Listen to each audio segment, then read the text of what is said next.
You've recently returned from the Ukraine? Yeah. What's more scary, missiles or the missiles? The misses. That's when the missile misses you, right? Yeah. Okay. There's very little happening in geopolitics. How bored are you? Yeah, there's absolutely nothing happening. It's Absolutely nothing happening. We are not involved in anything as a country. No wars, no genocides, nothing. South Africa is involved in so many things, from BRICS, from ICJ, Palestine and Israel. Did we bite more than we can chew? No, these are all things that we must be involved in, like the genocide issue. Yes. Despite the court ruling that genocidal acts must stop, humanitarian aid must flow in, and we warned about the famine in January 2023. And that's where we are now. So we have to be involved in all of these issues. Obviously, it's taxing.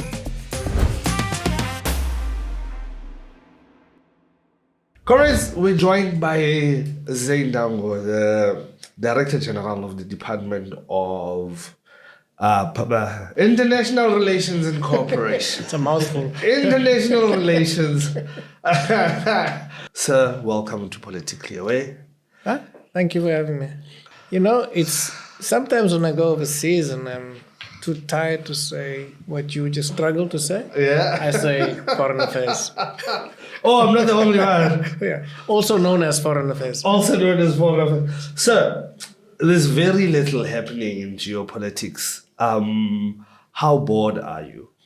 Yeah, there's absolutely nothing happening. It's Absolutely nothing happening. We are not involved in anything as a country. No wars, no genocides, nothing. Right? Nothing. No. Are you thinking about moving to a less busy portfolio, like maybe sports? Fishing, man. Fishing. It's fishing. What department is doing that?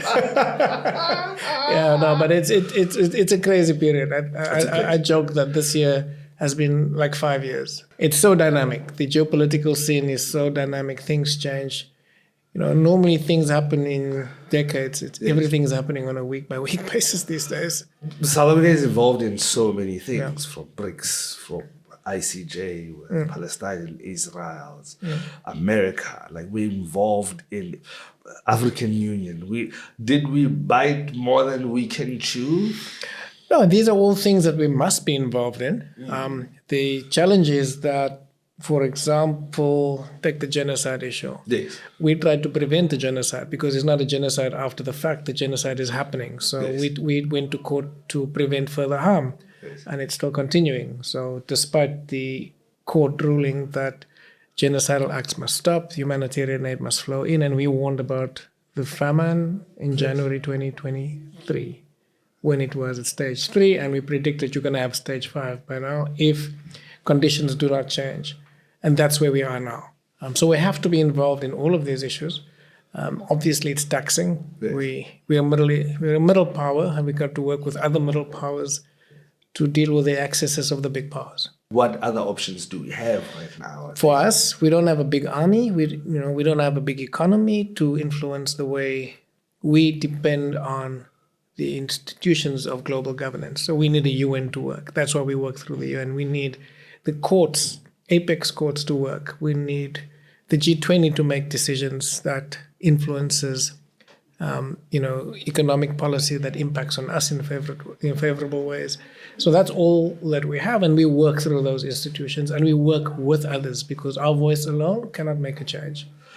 Are we at a point where we can look at the UN and say, this is a very ineffective body right now? Is it fair to say that, looking at what's going on? The challenge is that the UN is all that we have to at least put some kind of restraint on the excesses of the big powers. Without it, we'd be in a much worse situation.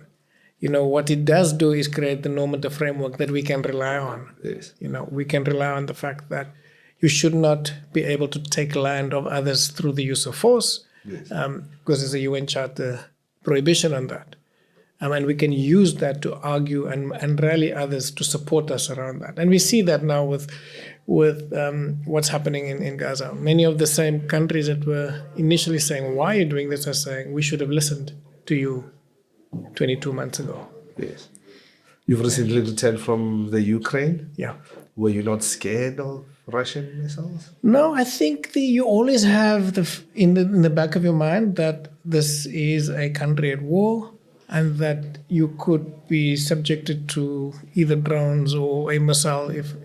But while we were there, and also, maybe it was because there was a lot of other foreign delegations there. It was reasonably quiet. I think the day after, while I was in transit last night, Yes. my colleague messaged me that said, "You missed it all. We had a bad night."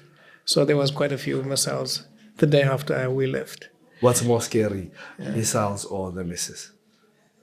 The missus. That's when the missile misses you, right? Okay. Are we still neutral? We've never been neutral, right? That thing is non-aligned does not mean neutrality. So we've always asked for a unconditional ceasefire to lead to negotiations for a lasting peace. But we've always said that we are guided by the principles of international law that no country should be able to use force against another country and expect to get territory from it. So that was the guardrails that guides our negotiations. We want an unconditional peace. We want, both Russia and Ukraine to feel that they've achieved a sustainable peace. But why are we friends with a country that's attacking? We're friends with most countries. We engage with Russia through BRICs, but it does not mean that we agree with the use of force. We've said it at the UN. We've said it in almost every single statement there, that whatever Russia's security concerns may be or may have been, there was no armed attack by Ukraine. There was no imminent threat by Ukraine. So their use of force is unlawful. And I think people keep missing that. And that's why the Ukrainians keep inviting us in to talk, because they know that we take a principled position and we're looking for an unconditional ceasefire. The last resolution at the UN met all our requirements. Ironically, it was a resolution offered by the US. And it was a one-line paragraph that we said, we can support your first paragraph, which is calling for an unconditional ceasefire. That's what we've been calling for 2 years. Before that, none of the resolutions called for unconditional ceasefire. Many of the Europeans are saying we're scared of a frozen conflict. We cannot have a ceasefire. And we were saying an unconditional ceasefire saves lives. And while you're saving lives, we can then negotiate the parameters of what sustains the peace. Yes. That same resolution, France then introduced a second amendment that stated exactly what I just pointed out to you now, that no country can annex the land of anybody else through the use of force. Yes. And that the territorial integrity and sovereignty of Ukraine, just like any other country, is important, which means for the first time in 2 years, we had a resolution that we did not have to abstain on. It met all our requirements and we voted yes for it. 3 countries voted against that resolution. Guess who? America. The US voted against their own resolution. But of course. Well, Russia and Israel. I suppose you've already answered. The frustration of the world is, what are we going to do? Look, I think there's no magic bullet. We have to work with others. We have to make sure that these norms that we think are important and the legal principles that underpin these norms are respected by all and in all situations. The ICJ tomorrow comes and it says, yes, you were right, this was a genocide. What happens? We're still a middle country, we still don't have big weapons, we still... The message of holding the most powerful accountable is important. And that's why the resistance against us going to the ICJ was so significant. Let's take the ICC, the International Criminal Court, which deals with individual criminal liability. There was an American senator who told the prosecutor of the ICC, who's now being sanctioned by the US, by the way, that why are you issuing arrest warrants for the Israeli leadership? The ICC was established for Africans and the Russians. That was his words. He tagged that on. But you see, it's essentially a situation where these institutions were not meant to hold the powerful accountable. And for the very first time in the ICC and the ICJ, we were getting the powerful to explain themselves. They had to account for what they've done. They had to counter a very expert legal set of papers, which was never the case. And if they are found to be guilty, and it's not going to be difficult for the ICJ to find them guilty, because, the difference between crimes against humanity and genocide, for example, is special intent. Special intent that you want to destroy a group in whole or in part is, in this case, the most blatant. Yes. But it will hold the most powerful accountable, because what you will find is that those who supplied the weapons, the companies who supplied the weapons, will find themselves now also under the spotlight.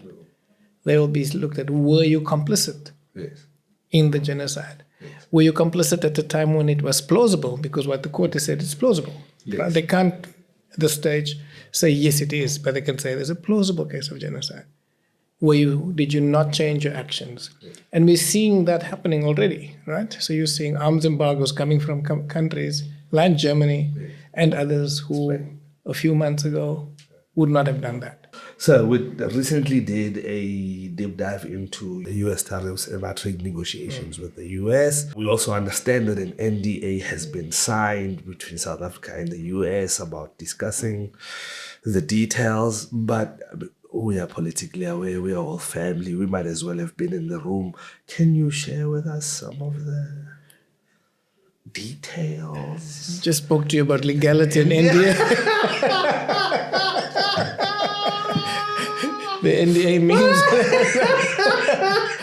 No, all I can say is we've put an offer on the table. Yes.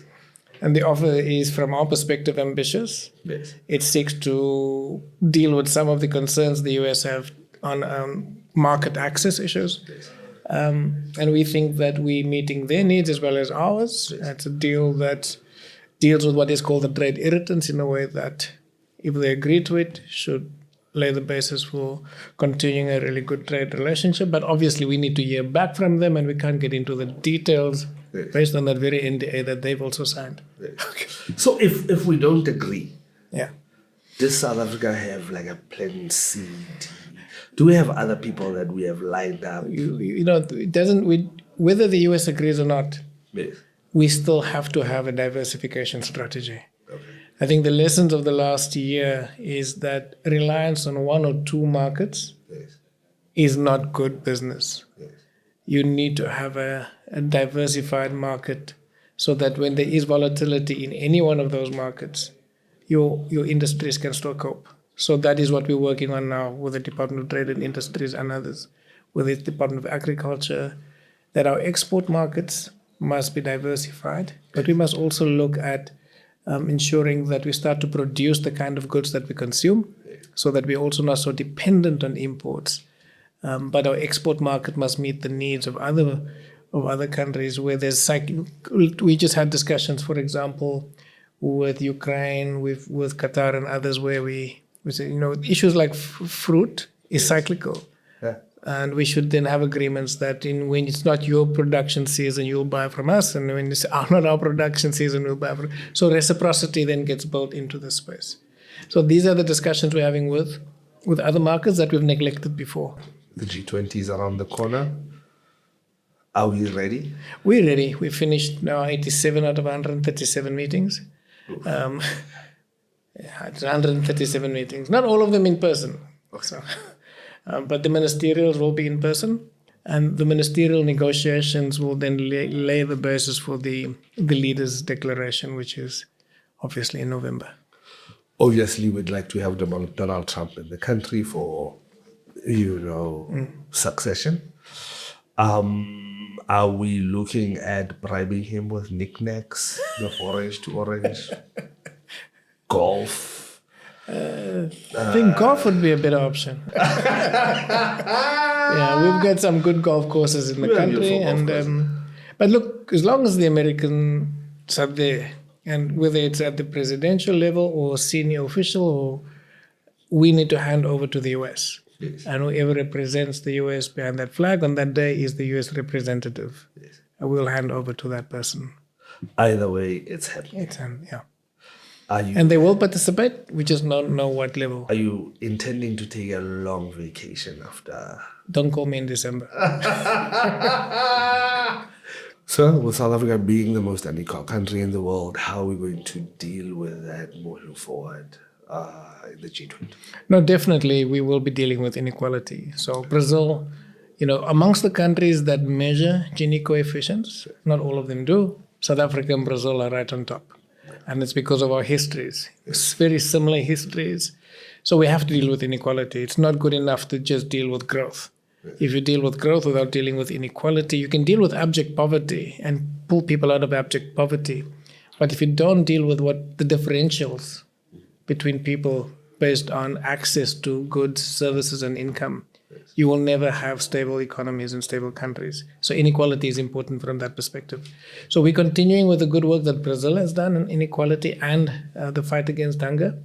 But we've just set up a special committee dealing with inequality, which includes economists like Joseph Stiglitz and others who are experts on dealing with inequality. And they will then lay the basis for a discussion on inequality in South Africa and globally. Remember, a lot of the time we can't deal with inequality internally because our policy is bounded by externalities, whether it's debt and the manner in which African countries, for example, can borrow and repay what they need for economies to grow. Yeah. These are all the issues that we are dealing with, and the KPA for us is dealing with debt for ourselves, but also for other African economies. Yeah. But that also then lays the basis for a really good discussion on inequalities. Debt is important because what you have is a situation where people don't default on debt. Countries don't default on debt. They default on development. And we need to flip that around. You must not default on development because that allows you to deal with your debt issues and your inequality issues. Thank you for that, sir. Thank you for coming through. It's been a pleasure to have you. It's a pleasure to be with you. Yeah, we acknowledge the work that you're doing and we realize that you are very, very busy. Thank you. Thank you. Thanks, man. Right.